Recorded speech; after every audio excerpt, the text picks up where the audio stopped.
delivers historic border security wins. It delivers historic border security wins, and we're all safer for it. With that, the Majority Leader. Thank you, Whip. Well, it's been a very busy first 6 months working with the Trump administration to deliver critical wins for hardworking families across America, to deliver wins on those issues that we all ran on, the things we said we would do if we got a Republican White House, Republican Senate, and Republican House. And of course, the one big beautiful bill really is the epitome of so many of those victories, but that's not all we've done.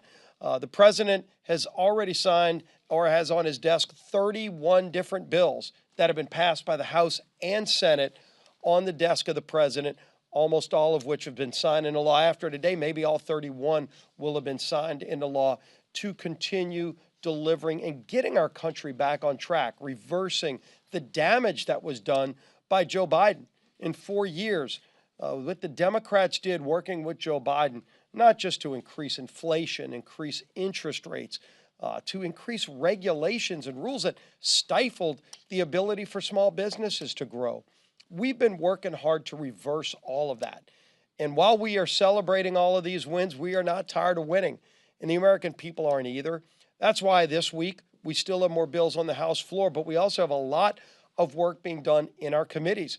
The Appropriations Committee this week is taking up 3 more appropriations bills in full committee. Tom Cole and his members have been doing an incredible job of getting their bills out of committee.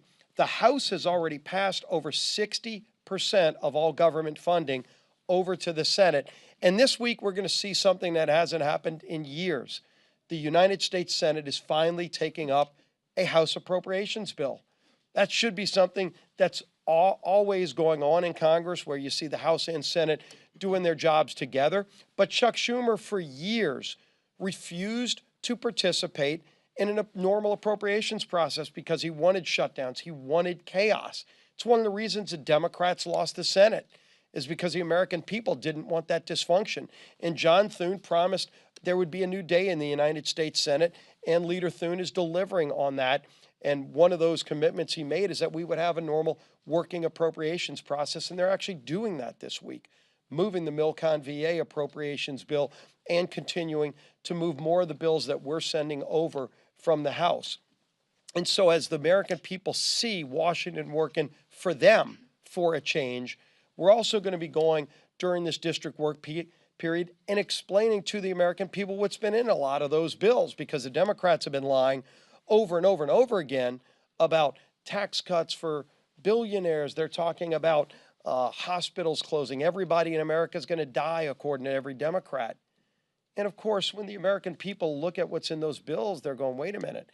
You know, the waiter and waitress in America who averages $32,000 a year is going to get about $1,700 more in their pockets. That's real money for working people. And every Democrat voted no.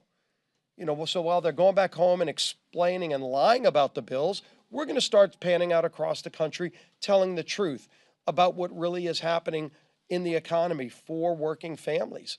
And we're proud of that. We're not done delivering, but I think it's important that we take some time to talk about what we've already done and delivered as we continue to move more bills. Like I said, a lot of work being done this week in committees. Energy and Commerce has taken up the NIL bill. You're seeing Judiciary focus on that report.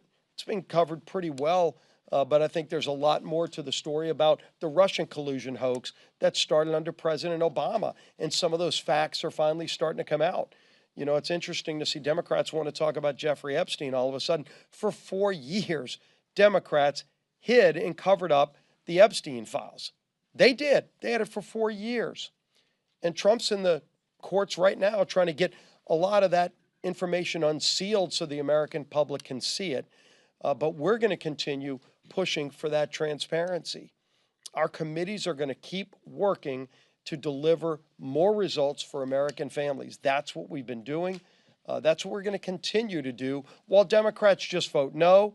They hide, they lie, they try to talk about what they would do if they were in power, but of course everybody knows what they did when they were in power. They moved a far-left socialist agenda. They're about to elect as their new party leader a socialist Marxist mayor of New York City. And half the Democrats, they all want to meet him and take selfies with him, and yet they're not sure if they're going to endorse him or not. But the bottom line is that's where their party has moved in Washington, in New York. But that's not where America is. Republicans are delivering for Americans, for hardworking families, all across the political spectrum. And that's why this economy is finally starting to move in the right direction. Our speaker, who's never slowed down, who's never accepted failure as an option, the man who continues to work and is so patient, listen to our members, and then ultimately delivering with President Trump on this great agenda, is our Speaker, Mike Johnson. Thank this leadership team and all of you. Good morning. Thank you. Representative Kagan's doing an extraordinary job for Virginia and our military families and all of the issues